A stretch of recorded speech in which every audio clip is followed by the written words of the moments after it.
Joining us now in the studio to talk about the crash is James Jatras. He's a former U.S. diplomat and the deputy director of the American Institute in Ukraine. Thank you so much for joining us.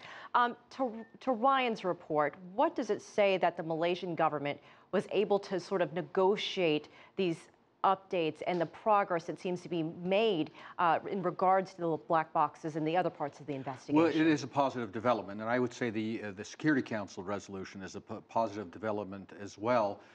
Remember, this is still a war zone. They're still fighting between the Kiev forces and the anti-Kiev forces there. And that's the underlying problem here, is how to resolve that conflict, whether it's going to be done by military conquest from the Kiev forces, as Washington would prefer, or whether there would be a negotiated settlement, for example, like Berlin and Paris have been proposing. And the fact that they could come up with an agreement like this and begin some reasonable process for a real investigation instead of just sticking to stock accusations, I think is a positive development. So to that end, does it matter who makes the progress, whether it's Malaysia or the Dutch or the Germans or whoever?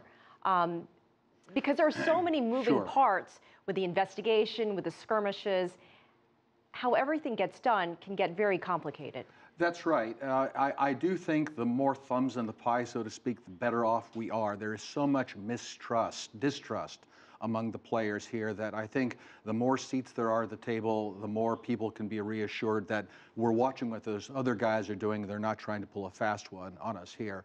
I think it has been counterproductive, for example, for the administration here in Washington to come out, with Secretary Kerry all over the talk shows saying, we know what happened here, before there's been an investigation. It kind of reminds me of what happened last year with Syria, where they said with a high degree of certainty, we know for a fact what happened.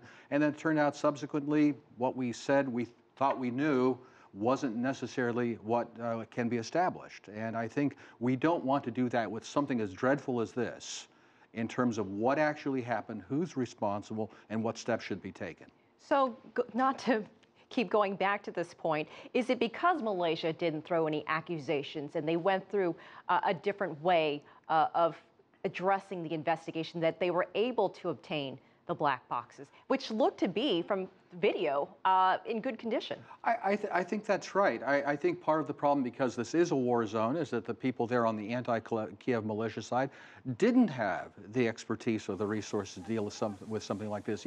We had conflicting reports. On the one hand, the bodies were being left in the field. On the other hand, the bodies were being moved. That's tampering with the site. Well, what do you do when you don't have the kind of professional services you need to deal with this magnitude? And so I think they're starting to work their way out of this process, and I think that's what's needed right now. All right, James Jatras, we appreciate your time and your insight. Thank you so much for joining us here.